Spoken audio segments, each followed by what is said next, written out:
Hello everyone. Navyug SSC पर आपका स्वागत है। तो आपको सभी को पता है हमारा टारगेट है सीजीएल 2026। उसके लिए हमने एक पीवाईक्यू क्वेश्चन की सीरीज स्टार्ट की है, जिसके अंदर मैं आपको हिस्ट्री सब्जेक्ट कंप्लीट करवा चुका हूं। और सेकंड जो सब्जेक्ट ऑप्ट किया है हमने, वो इंग्लिश का जो टॉपिक ऑप्ट किया वो इंग्लिश का ईडीएम एंड फ्रेज ऑप्ट किया है।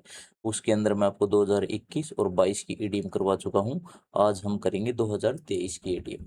ओके, तो दोस्तों चलो आज की क्लास स्टार्ट करते हैं एक दो तीन प्यारी सी लाइनों के साथ। तो वो लाइनें क्या है? हार से मत डरो, ठोकरों से सीख लो, हर मुश्किल को अपनी ताकत बना लो, आज की मेहनत कल का मुकाम बनेगी, बस खुद पर भरोसा रखना सीख लो।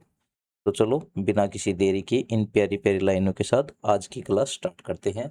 आज का हमारा पहली इडियम है लिली लीवर्ड। देखो लीवर जो है ना, लीवर वो साहस का प्रतीक माना गया है। किसका प्रतीक माना गया है? साहस का प्रतीक माना गया है। और जो लिली लीवर, लिली लीवर मतलब पीला यकृत, पीला लीवर। लिली मतलब पीला होता है। पीला जो लीवर है ना, वो कायरता का प्रतीक माना गया है। कायरता और कमजोरी का प्रतीक माना गया है। तो लिली लीवर, इसका सही आंसर क्या होगा? इसका सही आंसर होगा जो ब्रेव नहीं है, नॉट ब्रेव, बी। चलो क्वेश्चन नंबर 2 पर मूव करते हैं। Pooja try to explain the problem but soon she tied herself in the note। तो tied herself in the note underline part है, आपको पीडीएफ में मिल जाएगा। पीपीटी के अंदर ये आया हुआ नहीं है, कोई बात नहीं। Tied herself in the knots. तो देखो, नोट्स होती हैं गांठें और टाइड होता है बांधना। रस्सी में बहुत सारी गांठें पड़ जाए तो वह उलझ जाती है और आप उनको सुलझाने की कोशिश करते हो। ओके, इसी तरह से मानसिक रूप से उलझ जाने के बाद आप चीजों को सुलझाने की कोशिश करते हो, लेकिन आप उलझे हुए हो। तो tied herself in the knots. तो सही आंसर क्या होगा? Become very successful when you are trying to explain something. हाँ सॉरी, सक्सेसफुल बोल गया मैं, कंफ्यूज्ड। आप बहुत ज्यादा कंफ्यूज्ड हो, जैसे रस्सी में गांठें हैं वो एक दूसरे में उलझी हुई हैं, कंफ्यूज हो, लेकिन आप उनको सुलझाने की कोशिश कर रहे हो। When you are trying to explain something, किसी चीज को एक्सप्लेन करते हुए आप हद से ज्यादा कंफ्यूज हो, उसके लिए यूज होगा tied herself up in the knots. Knots होते हैं गांठें, टाइड मतलब बांधना। Miss the boat, miss the boat. जैसे पुराने समय में आप एक ऐसे आइलैंड पर रहते थे जहां कभी कभी एक बोट आती थी और आपको शहर में एक नौकरी मिल गई और आपने वो बोट मिस कर दी, तो आपने एक अपॉर्चुनिटी मिस कर दी। क्या मिस कर दिया? एक अपॉर्चुनिटी मिस कर दी। मिसिंग एक गुड अपॉर्चुनिटी, इसका राइट आंसर होगा question number 4, to kick the bucket. To kick the bucket. तो देखो इसको कैसे याद करेंगे? इसका मतलब होता है मर जाना। क्या मतलब होता है? मर जाना।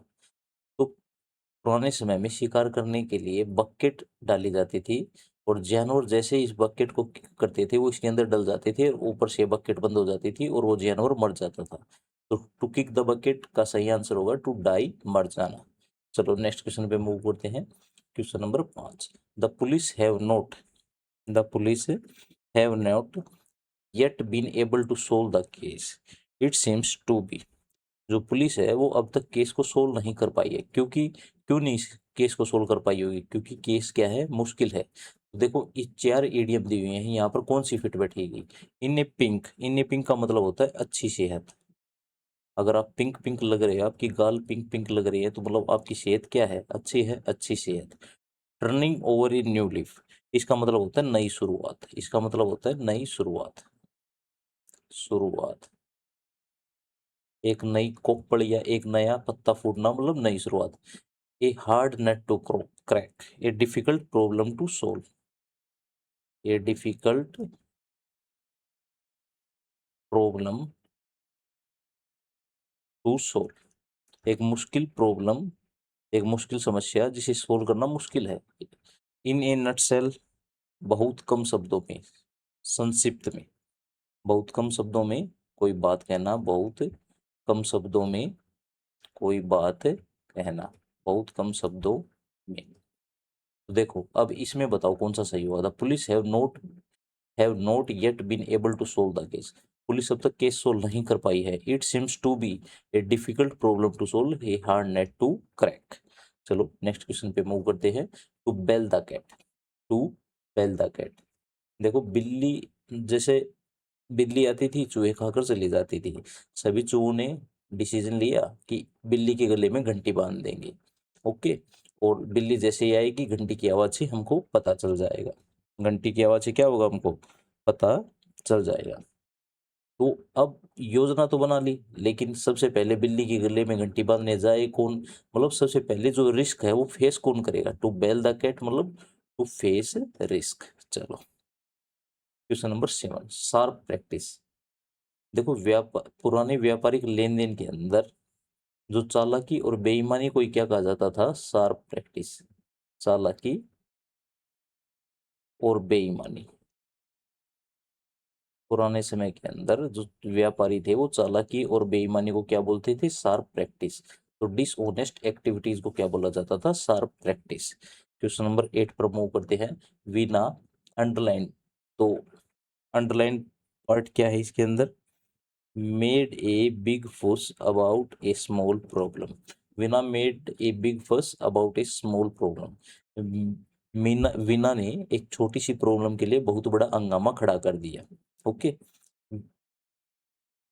तो देखो इसके अंदर 4 इडियम दी गई है, सबसे अप्रोप्रिएट कौन सी होगी, storm in A tea cup, छोटी सी बात पर बहुत बड़ा हंगामा कर रहा, छोटी सी बात पर बहुत बड़ा हंगामा खड़ा करना, बहुत बड़ा हंगामा खड़ा करना, हंगामा खड़ा करना, छोटी सी बात पर बहुत बड़ा हंगामा खड़ा करना, मतलब एक टी कप के अंदर क्या आ गया, एक स्ट्रॉम आ गया, छोटी सी बात है उसी के अंदर बहुत बड़ा हंगामा खड़ा कर देना। Barking up the wrong tree,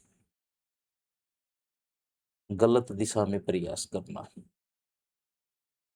आप कोशिश कर रहे हो लेकिन जिसके नीचे आप भौंक रहे हो पेड़ ही गलत है, तो गलत दिशा में प्रयास करना, गलत दिशा में प्रयास करना। Add insult to injury, add insult to injury, जले पर नमक छिड़कना, जले पर नमक छिड़कना।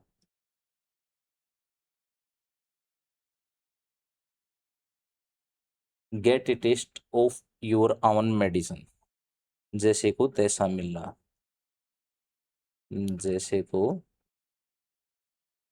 तैसा मिलना। अब बताओ, 4 इडियम है, चारों के मतलब मैंने आपको बता दिया। वीना मेड ए बिग फुस about A small problem, Veena ने एक छोटी सी जो समस्या थी उसके ऊपर बहुत बड़ा हंगामा खड़ा कर दिया, तो storm in A tea cup इस इडियम का सही आंसर होगा। ओके, चलो नेक्स्ट पर मूव करते हैं बिना किसी देरी के। Keep someone eight arms length, मैं ये आपको करवा चुका हूं पहले। देखो तलवारबाजी में दुश्मन को हमेशा एक हाथ की दूरी पर रखना क्या होता है, सुरक्षित माना जाता है, तो उसके साथ ज्यादा फ्रेंडली नहीं होना। Avoid becoming friendly with someone, किसी के साथ ज्यादा फ्रेंडली नहीं होना। Keep someone eight arms length का सही आंसर होगा। Today the countries nationalist rule the roast and hand out the job. अब देखो अंडरलाइंड पार्ट है rule the roast, rule the roast. Roast क्या होता है, रोस्ट होता है मुर्गी खाना, रोस्ट होता है मुर्गी खाना। उस मुर्गी खाने के अंदर एक मेन मुर्गा होता है, एक मेन मुर्गा होता है जो सारे मुर्गी खाने पर क्या करता है, रूल करता है। तो देखो अब बताओ, to exploit someone, to be prejudiced, to be in charge, to save a criminal. तो इंचार्ज होना किसी चीज का, टू बी इंचार्ज इसका सही आंसर होगा। A dime a dozen, a dime a dozen. Dime क्या है, यूएसए के अंदर एक सिक्का है, क्या है, एक सिक्के को बोला जाता है डाइम। ये डाइम ए डजन, अमेरिका में डाइम एक छोटा सा सिक्का है। उस छोटे से सिक्के से आप बहुत सस्ती और सॉरी उस जो चीजें बहुत सस्ती और आम होती है ना, वे दर्जन के हिसाब से आप एक डाइम के अंदर खरीद सकते हो। ओके, तो अब इसका सही आंसर बताओ। The antique store had some rare finds but they were, अब देखो एंटिक स्टोर में बहुत रेयर फाइंड है, वो क्या आपको डाइम ए डजन में मिलेंगे, नहीं। The concert tickets were a dime a dozen and sold out quickly. Concert की टिकट थी ना वो इतनी सस्ती थी कि जल्दी से बिक गई। Her ideas were worth a dime a dozen and did not impress the boss. और the restaurant had some delicious desserts delicious desserts हैं वो डाई में डजन में थोड़ी ना मिलेंगी। अब बचे ये दोनों। अब देखो इनमें से ध्यान से देखो कौन सा सबसे ज्यादा एप्रोप्रिएट है। उसके जो आइडिया है ना वो इतने मतलब इतने नॉर्मल हैं कि एक डाई में बहुत सारे आइडियाज आ जाएंगे। इसीलिए तो बॉस को इम्प्रेस नहीं किया, did not impress the boss. तो सही आंसर होगा इसका सी, बी भी सही आंसर नहीं है। अब कंसर्ट की टिकट है वो डाई में डजन में थोड़ी ना मिलेंगी। और देखो सोच के देखो उसकी जो टिकट थी वो इतनी सस्ती थी कि जल्दी से बिक गई। ओके। अब देखो जल्दी सी अगर इतनी सस्ती है तो सस्ती चीजों को इतनी को कौन लेता है जो जल्दी से बिक गई। Okay. Scrap the barrel. Next है स्क्रैप द बैरल। देखो बैरल होता है वो खाली होने के बाद स्क्रैप मतलब उसको खुरचा जाता है। उसको खुरचा जाता है मतलब जैसे आप बैरल से ये समझो हमारा किसी डब्बे के अंदर घी है, घी सारा खत्म हो गया तो हम उसको खुरुच खुरुच के निकाल रहे हैं। मतलब अपने लास्ट रिसोर्सेज यूज कर रहे हैं। हम जो तेल यूज करते हैं, तेल की बोतल होती है, तेल की बोतल होती है या टूथपेस्ट होती है, तो हम लास्ट रिसोर्स उसको खुरुच खुरुच कर निकालते हैं। तो scrap the barrel, scrap the barrel का मतलब हो गया बैरल खाली होने के पर उसका जो अंतिम हिस्सा है ना वो खुरचना पड़ता है। इसलिए आखिरी और कमजोर संसाधन का उपयोग करने के लिए ये मुहावरा बना है। To be forced to use one's last and weakest resource. किसी को फोर्स करना उसका सबसे लास्ट और उसका सबसे वीकेस्ट रिसोर्स यूज करने के लिए। पहले तो अच्छा अच्छा था बैरल भरा था आपने यूज किया, अब लास्ट में और जो सबसे वीक है उसको खुर्च खुर्च कर निकालना। तो to be forced to use one's last and weakest resource. Okay. चलो नेक्स्ट पे मूव करते हैं। Do not beat about the bush. Question number 13। Beat about the bush है, ये है अंडरलाइन पार्ट। तो ये मैं आपको करा चुका हूँ 21 और 22 वाले में, दोनों में आया था। To avoid giving a definite answer और पोजीशन, मतलब घुमा फिरा कर बात करना, सीधी सीधी बात न करना। Back against the wall, back against the wall. युद्ध में जब सैनिक है ना, जब युद्ध में सैनिक दीवार से गिर जाता था तो उसे पीछे हटने का रास्ता नहीं मिलता था। तो ये एक डिफिकल्ट सिचुएशन थी। Be in easy situation from escape is difficult, easy नहीं है। Be in difficult situation from where escape is difficult. तो सही आंसर होगा बी, एस्केप इज इजी नहीं है। Be in relation wants to accept नहीं। To prime the pump, to prime the pump. देखो पुराने पंप को, हेड पंप को चलाने के लिए हमें उसके अंदर पानी डालना पड़ता था। इसीलिए किसी कार्य की शुरुआत करने का अर्थ बन गया ये। टू एनकरेज द ग्रोथ और action of something, manipulate someone's to achieve success नहीं। To use a pump efficiently, ask others to be ambitious, encourage the growth और एक्शन ऑफ समथिंग। पंप है, पंप के अंदर हम पानी डाल रहे हैं तो उसको एनकरेज कर रहे हैं, उसकी ग्रोथ हो, उसमें से पानी लगातार निकलने लग जाए। तो एनकरेज द ग्रोथ और action of something. Bed iron, जो लो है ना, जो गुड आय खाली आयरन है, वो किसका प्रतीक माना जाता था? भाग्य का प्रतीक माना जाता था। और बेड आयरन किसका प्रतीक हो गया फिर? आयरन था वो लक का प्रतीक था, और बेड आयरन बेड लक का प्रतीक हो गया, बेड लक का सिंबल सिंबल हो गया। तो बेड लक इसका सही आंसर होगा। Sweety has been blank since her painting won the first prize. देखो वहीं फिर से चार ईडीएम दी हैं, वहीं फिर से चार ईडीएम दी गई हैं। Walking into the lion's den, walking into the lion's den मतलब शेर की गुफा में कदम रखना, मतलब जानबूझकर, जानबूझकर किसी बेहद खतरनाक स्थिति में जाना, स्थिति में जाना।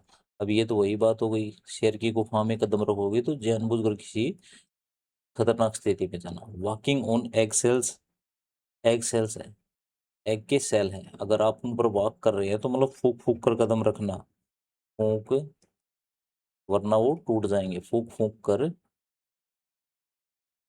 कदम रखना, कदम रखना।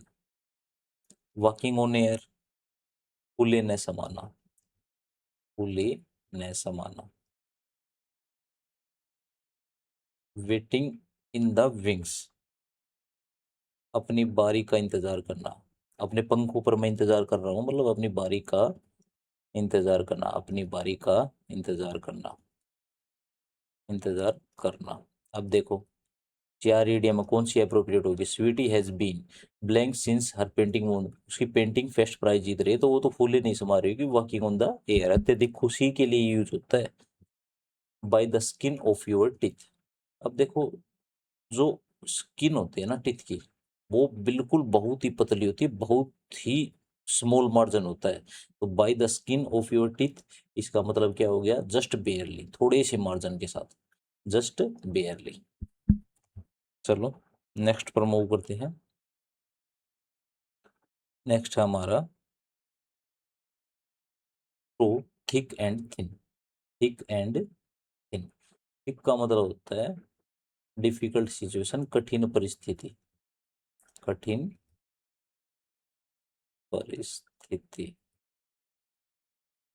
और थिन का मतलब क्या होता है, थिन का मतलब होता है आसान परिस्थिति, आसान situation. Through thick and thin मतलब गुड टाइम्स और bad times, good times and bad times, in good times and in bad times. It turns out to be blessing in disguise. ये ब्लेसिंग इन डिसगाइज मतलब, blessing in disguise का मतलब क्या हुआ, blessing मिली आपको लेकिन disguise, शुरुआत में आपको कोई चीज लग रही थी कि खराब है, लेकिन जैसे जैसे वो चीज आगे बढ़ती गई, मतलब वो अच्छी थी, खराब नहीं थी। तो has a good effect even though it at first it seemed it would be bad. तो सही आंसर होगा इसका ए। ओके, चलो नेक्स्ट क्वेश्चन पे मूव करते हैं। Has he lost his mind he is falling fall of everybody. तो इसमें जो अंडरलाइन पार्ट है वो क्या है, falling fall of, falling fall of, इसका मतलब होता है क्या, देखो quite puzzled with maintaining a sort of coldness quelling with having an amicable talk with, चार ऑप्शन है।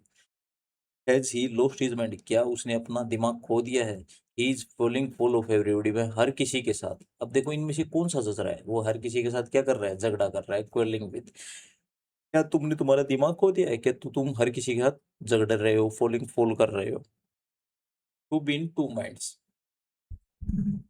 देखो जब कोई व्यक्ति निर्णय नहीं ले सकता है तो ऐसे बोला जाता है कि उसके दो मन हो रखे हैं, ऐसा भी करूं या वैसा भी करूं। इसीलिए ईडीएम बनी है to be in two minds, कि वो सर्टेन नहीं है किसी चीज के लिए। सर्टेन मतलब निश्चित होना, मतलब वो अनसर्टेन है, तो टू बी अनसर्टेन इसका सही आंसर होगा।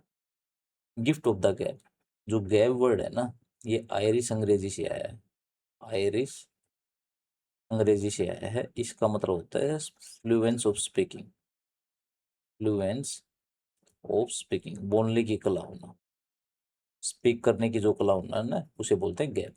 तो fluency of speech, figure of speech, first speech, freedom of speech, fluency of speech. Get into A scrap, scrap, scrap क्या होता है, स्क्रैप का मतलब होता है किसी चीज को खरोचना या फिर टकराव, या टकराव। जैसे हमारा आया था स्क्रैप, क्या था वो, scrap the barrel, question number था ये 12। स्क्रैप द बैरल, तो खरोचना या टकराव उसे बोलते हैं गेट इनटू स्क्रैच। अब यहाँ पर किसके लिए यूज हुआ है, involve in a problem, solving a problem, creating a problem, explaining a problem. तो टकराव की स्थिति कब पैदा होती है, जब आप किसी प्रॉब्लम के अंदर क्या होते हो, क्या होते हो, इन्वॉल्व होते हो। तो involve in a problem. Blow something out of all proportion, blow something out of all proportion, किसी चित्र या वस्तु, किसी चित्र या वस्तु को उसके वास्तविक आकार से बड़ा दिखाने की अवधारणा से यह मुहावरा बना है। Blow something out of all proportion, कोई चित्र है या फिर कोई वस्तु है, उसका जो वास्तविक आकार है आप उससे भी बड़ा दिखा रहे हो। ओके, तो देखो leave someone at a time when they need you to stay and help them, sense ही नहीं बनती। Behave as if something that has happened is much worse than it really is. जैसे कोई घटना घटित हो गई तो आप ऐसे बिहेव कर रही है तो चलो इतने में काम चल गया है, पता नहीं कितनी बड़ी घटना हो सकती थी। तो इसका सही आंसर क्या होगा? B. She is an awful board. She is always blowing her own saxophone. saxophone नहीं होगा यहाँ पर। blowing her own trumpet होता है। क्या होता है? blowing her own trumpet। और blowing her own trumpet है ना, इसका मतलब क्या होगा? इसका मतलब होगा, ट्रम्पेट का मतलब होता है तुरई। पुराने समय के अंदर जो राजा और विजेता होते थे ना, उनकी प्रशंसा की जाती थी इस तुरई को बजा कर। ओके, तो ब्लोइंग हर आवन ट्रम्पेट मतलब खुद की प्रशंसा खुद करना। To go to the dogs, प्राचीन यूरोप में बेकार या जो बचा हुआ खाना होता था वो कुत्तों को दे दिया जाता था। इसलिए किसी चीज, जो चीज खराब हो जाती थी वो क्या दी जाती, किसे दी जाती थी? कुत्तों को दे दी जाती थी। To go to the dogs, to win a race नहीं, टू स्टैंड ऑन गार्ड नहीं, टू विन स्पोर्ट नहीं, टू बिकम वॉट्स। कोई चीज ज्यादा खराब हो गई तो कुत्तों को दे देगी। To go to the dogs. I am going, underlined. अब इसमें अंडरलाइन पोर्शन क्या है? Interval. I am going inter to be interval if I do not submit my homework to the teacher. तो देखो, चार ईडियम दी है, फिर से मैं आपको बता देता हूँ क्या क्या है। द लायन शेयर, दस लायन शेयर मतलब कोई चीज है उसके अंदर जो सबसे बड़ा पोर्शन है ना, ये है द लायन शेयर। तो सबसे बड़ा हिस्सा, सबसे बड़ा जो हिस्सा होता है ना उसे बोला जाता था लायन शेयर। अब द क्रिक का मतलब होता था कठिन परिस्थिति, कठिन परिस्थिति।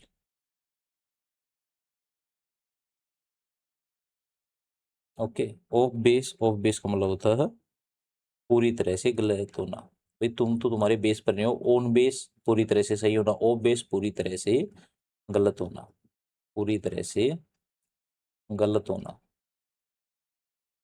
ए डेविल्स एडवोकेट,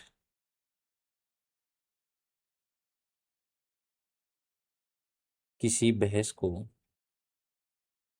किसी बहस को जारी रखने के लिए, को जारी रखने या सभी पहलुओं को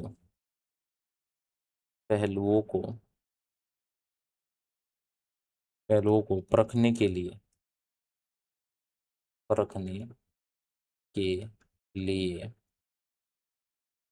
जानबूझकर जानबूझकर विरोधी दृष्टिकोण बनाना।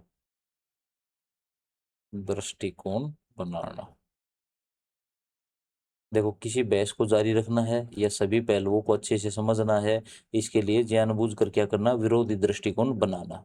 अब देखो, I am going to be in trouble, मैं बहुत कठिन परिस्थिति में जाने वाला हूँ यदि I do not submit my homework to the teacher. तो अब द क्रीक इसका सही आंसर होगा। तो अब द क्रीक है ना, क्रीक बोलते हैं छोटी नदी को यूएसए के अंदर। बिना नाव के, देखो अब द क्रीक, बिना नाव के नदी में फंस जाना, चाहे छोटी नदी क्या हो, क्यों ना हो, तो क्या बोला जाता है कि वो इंटरवल के अंदर है। तो अप द क्रिक। ओके, चलो, go back to the drawing board, go back to the drawing board. जैसे इंजीनियर और डिजाइनर होते हैं, अगर वो असफल हो जाते हैं तो वो वापस से ड्राइंग बोर्ड लेकर एक नई शुरुआत करते हैं। ओके, नया डिजाइन बनाते हैं। तो क्या करना? स्टार्ट ओवर करना। ऑन द बॉल, ये मैं आपको करा चुका हूं।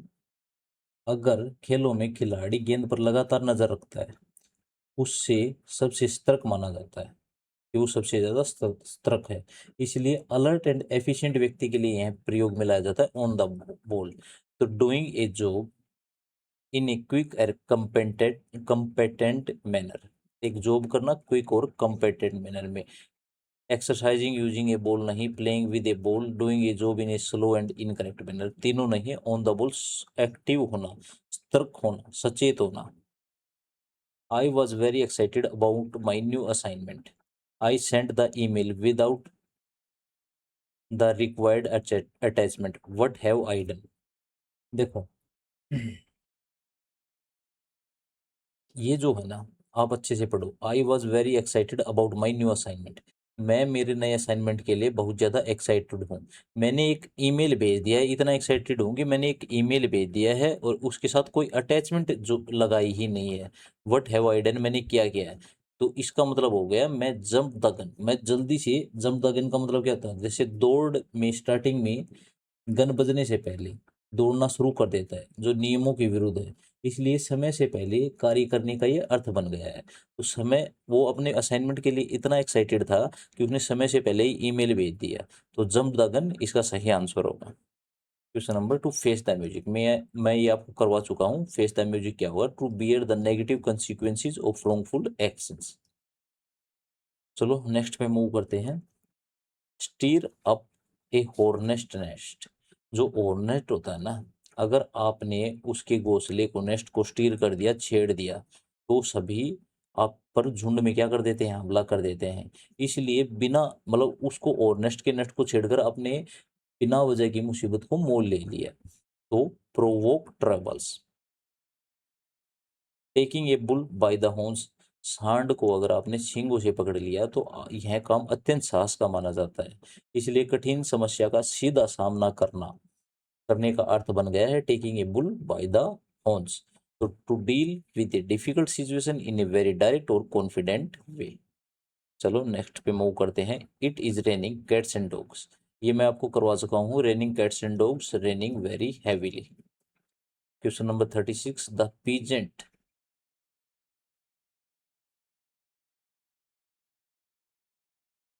The peasant, question number 36। The peasant worked the whole day in the field and stopped working. Stopped working underlined part है in the evening and went to there. तो call it a day, काम करके, समाप्त करके अपने घर पे जाने के लिए बोलते हैं call it a day। आप इसको याद रखना। Under the cloud. देखो अंडर द क्लाउड है ना, जो बादल है ना, उसको पुराने समय में शंका मतलब सस्पेंस, जो शंका किसी पे, सस्पेंस नहीं, आपको किसी पे डाउट है, सस्पिशन है, तो उसको बोला जाता था कि आप अंडर द क्लाउड हो। क्लाउड का मतलब, क्लाउड यूज होता था किसके लिए, शंका के लिए। ओके। तो संदेह के घेरे में होना, अंडर द क्लाउड होना। The Red Fort looks beautifully amidst the cloudy weather and cold atmosphere, नहीं। The classmate were dancing together under the rain. The driver was under suspicion after the police found blood on his car. तो driver पर शक है, कब से, जब से police को उसकी कार पर क्या मिला है, खून मिला है। तो अंडर सस्पिशन होना, तो ये क्या होगा, under the cloud. Once in a blue moon. तो ब्लू मून क्या है, बहुत रेयर होता है, कभी कभार देखने को मिलता है। तो इसका सही आंसर होगा C, very rare. Bad blood. Bad blood use होता है एनिमिटी के लिए, शत्रुता के लिए, एनिमिटी के लिए, शत्रुता के लिए। The gangster had some bitter relations with a local activist, so he want him to stay out of his business. सही बात है। मतलब जो गैंगस्टर है उसके बिटर रिलेशन है किसके साथ, लोकल एक्टिविस्ट के साथ। मतलब लोकल एक्टिविस्ट और गैंगस्टर दोनों के बीच में दुश्मनी है। She so scared of cockroaches that she fainted when she saw them crawling। Sense ही नहीं बनाता। The doctor drop the bad news to Ravi as he was suffering from a serious disease. Enmity का कोई सेंस ही नहीं है इसमें। Sushant always gets in trouble for telling lies but he never learns anything. इसमें भी एनिमिटी का कोई नहीं है। तो गैंगस्टर और लोकल एक्टिविस्ट के बीच बिटर रिलेशन एनिमिटी को दिखाते हैं। तो सही आंसर होगा A. A perfect storm. A perfect storm, मौसम विज्ञान में कई खतरनाक परिस्थितियों के एक साथ आने से जो भयंकर तूफान बनता है उसे बोला जाता है परफेक्ट स्टॉर्म। तो अब बताओ, pretty good judgement, healing from trauma, the worst possible situation. एक साथ बहुत सारे तूफान मिलकर सबसे खराब जो परिस्थिति होती है उसे बोला जाता है परफेक्ट स्टॉर्म। अंडरलाइन पार्ट क्या है अब इसके अंदर, क्वेश्चन नंबर 41। इसके अंदर है कंप्लीट ऑब्सोलेट। ऑब्सोलेट मतलब जो प्राचीन चीज है, जो अब चलती नहीं है। Your career is now complete obsolete. Your career is now as complete obsolete. तो देखो, as dead as a doornail. As dead as a doornail. जो मध्यकालीन दरवाजे होते थे ना, उनमें लोहे की बड़ी बड़ी कीलें ठोक कर पीछे से मोड़ दी जाती थी। जैसे दरवाजों को आपने अभी भी देखा होगा, आगे से कीलें ठोक दी जाती है, वो पीछे की तरफ निकल जाती है, उन्हें पीछे से मोड़ दिया जाता है। ओके, पीछे से मोड़ दिया जाता है, जिससे उनका दोबारा उपयोग क्या हो जाता है, असंभव हो जाता है। इसलिए पूरी तरह से मर्त या बेकार चीजों के लिए ये मुहावरा बन गया है। तो उसका जो करियर है वो पूरी तरह से क्या हो गया है, बेकार हो गया है। तो as dead as a door nail. Okay. My business partners thought that I would simply accept their cheating, but they will soon realize that I am more powerful than what they expected. अब पढ़ो। मेरे जो business partner हैं वो सोचते हैं that I would simply accept their cheating, कि उनकी जो धोखाधड़ी है मैं उसको आराम से एक्सेप्ट कर लूंगा। But they will soon realise, लेकिन उन्हें जल्दी ही पता चलेगा कि I am more powerful than what they expected. उन्होंने जितना सोचा था मैं उससे ज्यादा पावरफुल हूँ। तो दे कैच ए टार्टर, इसका सही आंसर होगा बी। अब देखो, दे कैच ए टार्टर है ना, यूरोप में टार्टर का मतलब होता था योद्धा। क्या मतलब होता था, योद्धा। ओके। तो योद्धा अत्यंत खतरनाक माने जाते थे, टार्टर अत्यंत खतरनाक माने जाते थे यूरोप के अंदर। ओके। तो एक सैनिक था, उसने कहा कि उसने टार्टर को पकड़ लिया है, एक योद्धा को पकड़ लिया है। ओके। लेकिन वास्तव में योद्धा ने, टार्टर ने उस सैनिक को पकड़ा था। इसलिए अपेक्षा से अधिक शक्तिशाली व्यक्ति से टकराने का अर्थ क्या बन गया, द कैच ए टार्टर। उन्होंने जितना पावरफुल सोचा था ना उससे ज्यादा मैं पावरफुल हूँ। ओके। तो द कैच ए टार्टर। चलो। Hit the jackpot. जैकपॉट हाथ लगना मतलब गेनिंग ए बिग सक्सेस, बहुत बड़ी सक्सेस हाथ लग गई। सही आंसर होगा A. Cut corners. Cut corners. देखो, निर्माण कार्य के में लागत बचाने के लिए लोग कभी कभी कोनों को ठीक से नहीं बनाते थे। इसलिए घटिया तरीके से काम पूरा करने का अर्थ बन गया कट कॉर्नर्स। तो अब देखो कौन सा सही जचता है।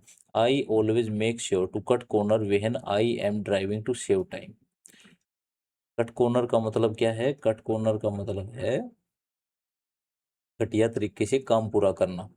The artist cut corners on the painting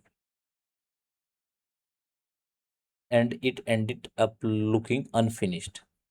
He cut corners on his homework and got a bad grade. Cut corners का मैंने आपको क्या बताया कि निर्माण कार्य में या कोई भी काम है उसमें लागत बचाने के लिए अच्छे से काम न करना। तो उसने अपने होमवर्क में कट कॉर्नर किया और उसे बैड ग्रेड मिली। तो सही आंसर क्या होगा, C. Underline segment in the given sentence, this incident occurs without a warning. This incident occurs without a occurred without a warning. अब देखो कौन से कितने नंबर क्वेश्चन है, 45 नंबर क्वेश्चन है। देखो, बोल्ट फ्रॉम द ब्लू है, बोल्ट फ्रॉम द ब्लू, इसका मतलब क्या होता है। बोल्ट मतलब होता है बिजली, और ब्लू होता है आसमान। बिल्कुल नीले आसमान से एकदम से बिजली गिर जाती है, तो वो कैसी घटना है, बिना कोई वार्निंग के, ऐसा लग ही नहीं रहा था बिजली गिरेगी, एक एकदम से एक परेशानी आ जाना। तो this incident occurred without a warning bolt from the blue, इसका मतलब होता है unexpected, unexpected trouble. Okay. Next question है question number 46। You showed me your true personality. तो आपको ट्रू पर्सनैलिटी को ही बताना है, अंडरलाइंड यही है। When you asked me to get out of the house at midnight. तुमने अपनी ट्रू पर्सनैलिटी दिखा दी जब तुमने मुझसे आधी रात को कहा कि मेरे घर से निकल जाओ। अब देखो, हॉट पोटैटो इसका मतलब होता है एक ऐसा, एक ऐसा, थोड़ा सा ink कम कर लेता हूँ, एक ऐसा विवादित, एक ऐसा विवादित मुद्दा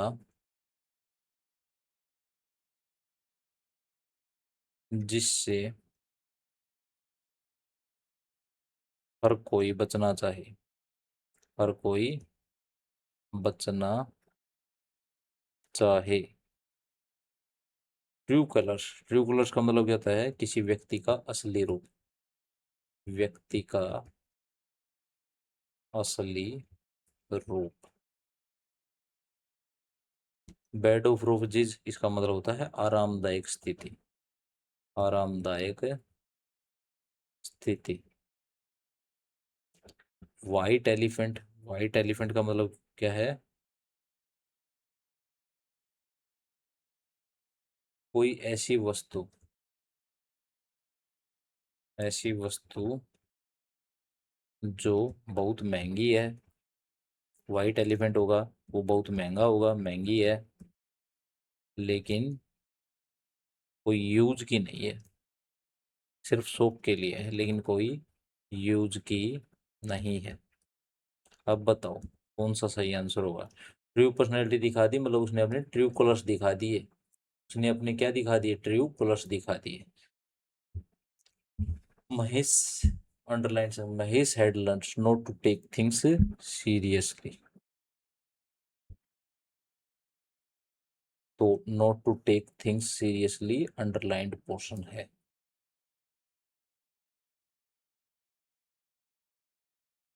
तो देखो चार चीजें हैं, फिर से वही चारों इडियम का मैं आपको मतलब बता देता हूँ। Take it with a grain of salt, मैं ये आपको बता चुका हूँ पहले ही। किसी बात को पूरी तरह से, किसी भी बात को संदेह के साथ स्वीकार करना, किसी बात को पूरी तरह से सीरियसली न लेना, किसी बात को पूरी तरह से सच या गंभीर न मानना, गंभीर न मानना, किसी बात को पूरी तरह से सच या गंभीर न मानना। किसी भी चीज, take it with a grain of salt, छोटा सा नमक के दाने के बराबर आपके अंदर संदेह रहता ही रहता है। That's the last straw, that's the last straw. परेशानियों के, परेशानियों के सिलसिले में, बार बार परेशानी आ रही थी, उसके सिलसिले में दैट्स द लास्ट स्ट्रो, परेशानियों के सिलसिले में वह आखिरी, मतलब लास्ट परेशानी,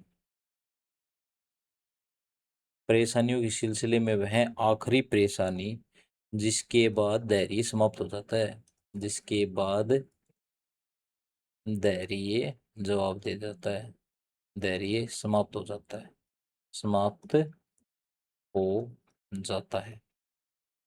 देखो ध्यान से पढ़ो, दैट्स द लास्ट स्ट्रो, ये परेशानियां आ रही थी, सबसे लास्ट परेशानी जिसके बाद धैर्य ही जवाब दे गया।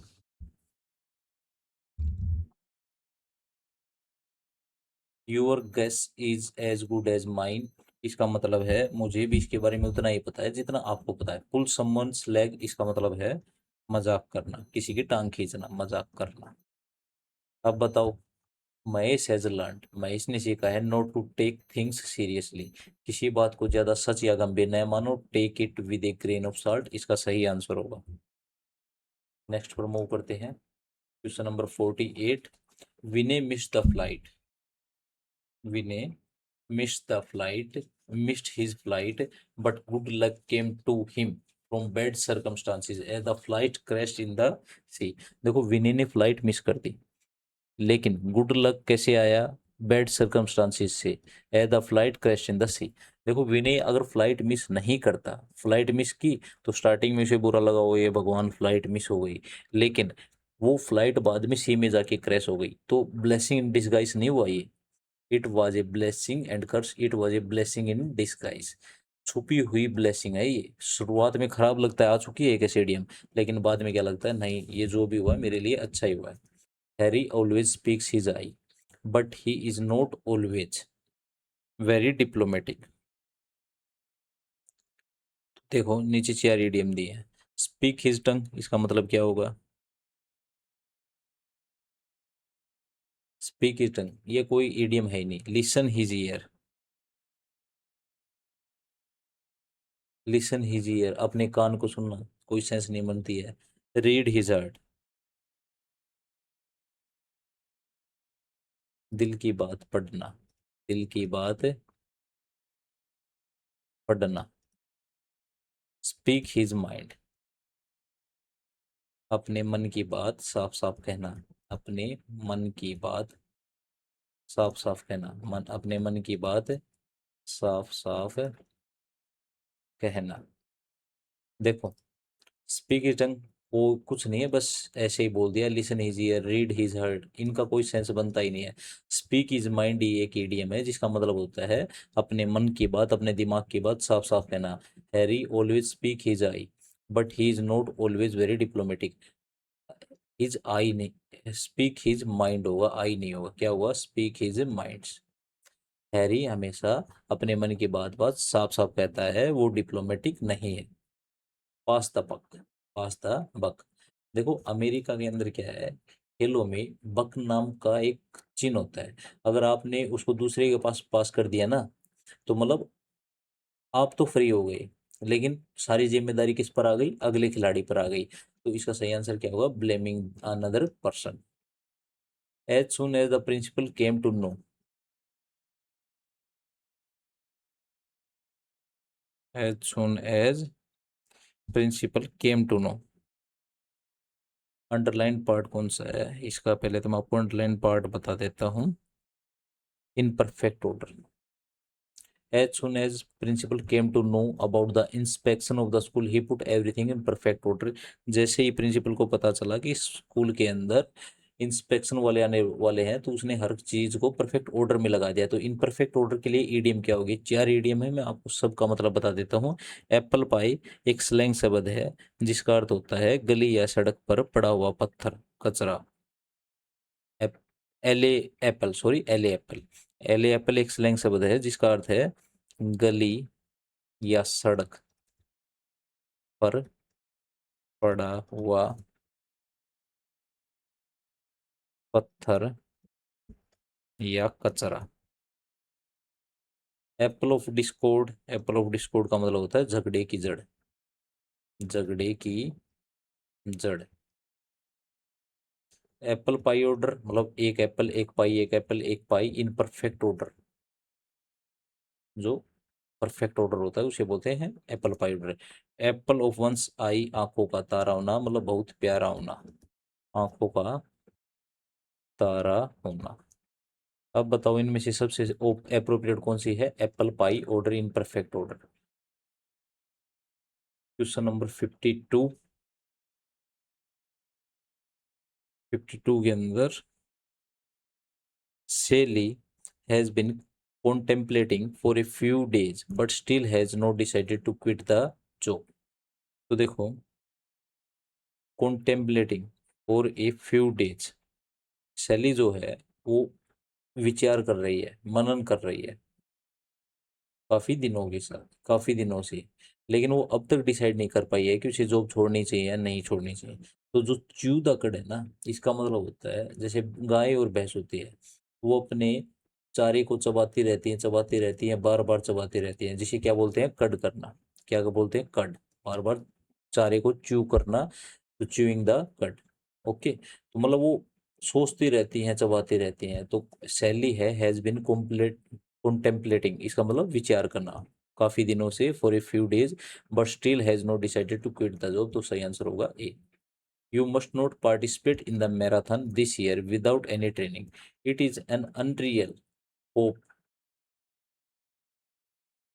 On your part, it is an unreal hope on your part. तो देखो एक ईडियम है पाइप ड्रीम, ये पाइप ड्रीम। जो अफीम खाने वाले लोग हैं ना, वो अवास्तविक सपने देखते हैं। इसलिए जो चीज असंभव है, काल्पनिक है, उसके लिए ये मुहावरा बना है, you must not participate in the marathon. इस साल तुम मैराथन में पार्टिसिपेट नहीं कर रहे हो क्योंकि without any training it is an unreal hope on your part. तुम्हारी साइड एक अनरियल होप है कि तुम पार्ट ले रहे हो, लेकिन तुम पार्ट ले नहीं रहे, तो एक पाइप ड्रीम है ये। एट क्रॉस पर्पजेज, दो लोग अलग अलग दिशाओं में सोचें और एक दूसरे को न समझे,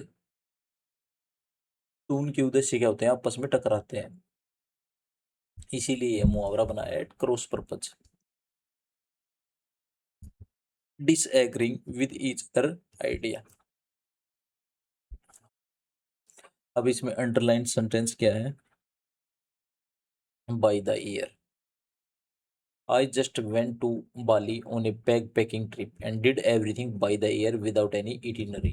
Itinerary का मतलब होता है जैसे आप जाते हो तो एक बुक है, इटिनरी बना लिया आपने, पहले वहां पर जाओगे, ये करोगे, ये करोगे, इस प्रकार करोगे, वहां पर वहां पर वहां पर, पूरी तरह से इटिनरी।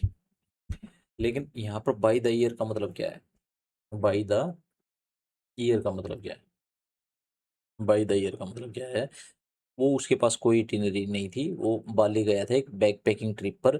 उसने सब कुछ किस प्रकार किया, पूछ कर किया नहीं, रूमर्स नहीं, क्रिटिसाइजिंग नहीं, बाय इम्प्रोवाइजेशन। कैसे किया, उसके पास इटिनरी मतलब योजना होना, उसके पास कोई योजना नहीं थी, उसने खुद को इम्प्रोवाइज कर करके सारी चीजें की। तो बाय द ईयर का मतलब यहाँ पर होगा by improvisation. You snooze you lose, America के अंदर कहावत है, आज के दिन अगर आप सो गए तो आपने खो दिया। If you are not alert you are likely to miss the opportunity. Out of the blue, blue मतलब आसमान, साफ नीले आसमान में अचानक कोई घटना घट जाए तो वह पूरी तरह से क्या होगी, अप्रत्याशित होगी, मतलब अनएक्सपेक्टेड होगी। तो अनएक्सपेक्टेडली का मतलब होता है out of the blue. Anita keeps on repeating that she is innocent but there is.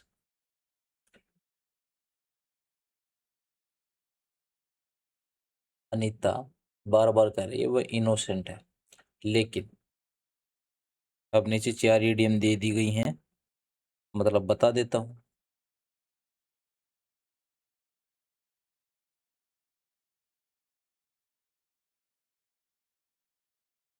No smoke without, अच्छा अच्छा, ठीक है, इसमें चार ईडियम है ही का।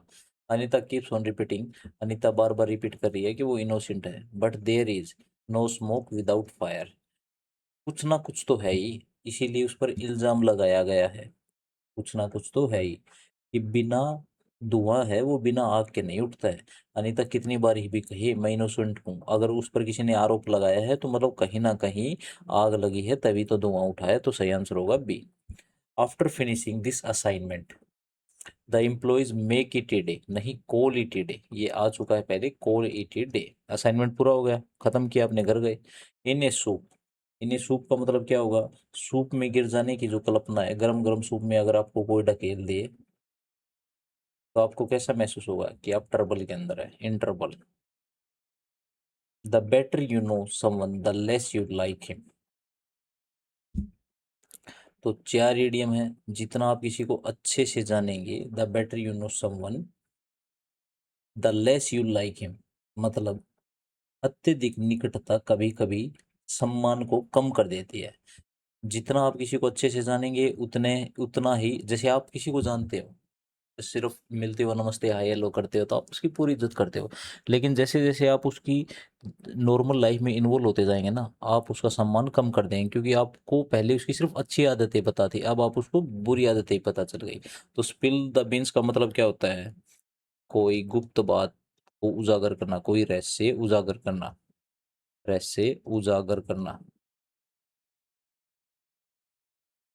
फेमिलियरिटी ब्रीड्स कंटेम्प्ट, अधिक निकटता,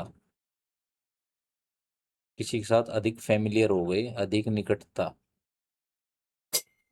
अधिक निकटता इज्जत घटाती है, और ये है भी सही बात, घटाती है। The elephant in the room, बहुत बड़ी समस्या, बहुत बड़ी समस्या। Save for a rainy day, rainy day होता है कठिन समय, कठिन समय के लिए सेविंग, कठिन समय के लिए सेविंग। ओके, तो the better you know someone the less you like him, सही आंसर होगा B. I really do not want to pour cold water on your theory, to pour cold water on your theory but it can not be appeal apply to real life situations.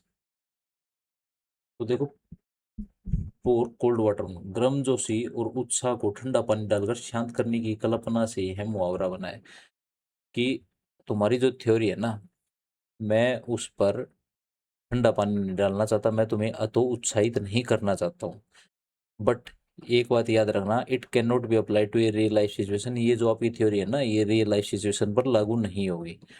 तो to give goosebumps by showing a prospect, to destroy someone return piece of work, नहीं। To take revenge on someone, नहीं।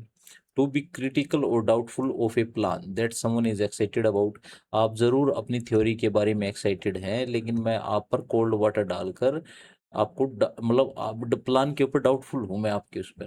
तो option D इसका सही answer होगा। Hard nut to crack, आ चुका है difficult problem to solve. Riya always consider sincerity, devotion and dedication as the highest priority of a good employee. अब देखो, एवर एंड एन को मतलब होता है कभी कभार, कभी कभार। फेयर एंड स्क्वेयर का मतलब होता है ऑनेस्ट वे, ऑनेस्ट वे। आ चुके हैं ये बात। बेस्ट एंड फोस्ट मोस्ट का मतलब होता है सबसे पहले, सबसे महत्वपूर्ण, सबसे पहले, जो सबसे जरूरी है, सबसे पहले या सबसे जरूरी, या सबसे जरूरी। फ्री एंड इजी का मतलब होता है तनाव मुक्त।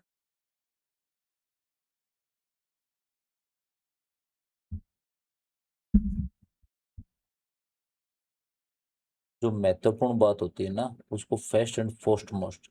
रिया always consider sincerity, devotion and dedication as the highest priority of a good employ. तो रिया सबसे पहले या जरूरी किसको मानती है? Sincerity, devotion and dedication. तो इसका सही आंसर होगा C. He is rich and famous and expects everyone to blank on him.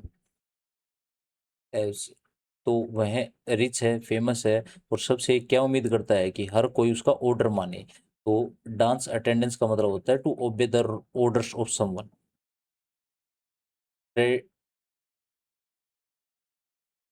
Trading on thin ice, जमी हुई पतली बर्फ पर चलना खतरनाक होता है। ट्रेडिंग करना किसी पतली बर्फ पर खतरनाक होता है क्योंकि वह कभी भी टूट सकती है, इसलिए जोखिम पूर्ण स्थिति के लिए मुहावरा बना है। तो to be in a dangerous और risky position. Question number 67. My cousin sister Neetu had an aerial view of the trade fair from the top of the giant wheel. Aerial view, bird's eye view. जिस प्रकार birds की जो आई होती है वो पूरा view देखती है, एरियल व्यू देखती है, उसी प्रकार जो मेरी सिस्टर नीतू है उसने ट्रेड फेयर के अंदर जाइंट जो व्हील होता है ना, वो गोल घूमने वाला, उसमें सबसे ऊपर से नीचे का सारा दृश्य देखा। तो ए बर्ड्स इन ग्लाइडेड केज, इसका मतलब क्या होगा?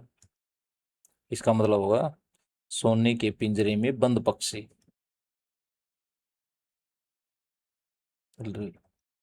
पिंजरे में बंद पक्षी। देखो, ये इंसान के लिए कैसे यूज होगा? एक ऐसी स्थिति जहां कोई व्यक्ति बहुत अमीर या ऐशो आराम में तो है लेकिन उसके पास स्वतंत्रता नहीं है। बर्ड्स ब्रेन, बर्ड का ब्रेन आपके पास, मतलब आप मंदबुद्धि हो, क्या हो? मंदबुद्धि। बर्ड्स आई व्यू, सरसरी निगाह। बर्ड्स ऑफ सेम फिदर, एक ही थैली के चट्टे बट्टे, एक ही थैली के चट्टे बट्टे। ओके, तो सही आंसर होगा बर्ड्स आई व्यू। आज की क्लास का लास्ट इडियम है get up on the wrong side of the bed. देखो, प्राचीन रोमन और यूरोपीय अंधविश्वासों में लेफ्ट साइड से, बाईं ओर से उठना अशुभ माना जाता था, इसलिए खराब मूड में दिन शुरू करने के लिए मुहावरा बनाया। समवन गो देखो, someone who is having a good day नहीं, डिस्ट्रॉय और रूइन ए प्लान नहीं, go to the bed and go to sleep, someone who is giving a horrible day. ये मुहावरा क्यों बनाया? क्योंकि आज मैं मेरे बेड की रोंग साइड से उठाऊं, मतलब मेरा सारा दिन क्या होगा, हॉरिबल होगा, इसलिए मुहावरा बनाया। तो आज की क्लास में इतना ही, मिलते हैं नेक्स्ट क्लास में। तब तक चीज़ों को रिवाइज करते रहिए। जय हिंद। और अगर आपको मेरी सीरीज अच्छी लग रही है तो चैनल को सब्सक्राइब कर दीजिए, वीडियो को लाइक कर दीजिए, अच्छा सा कमेंट छोड़ दीजिए। Bye bye.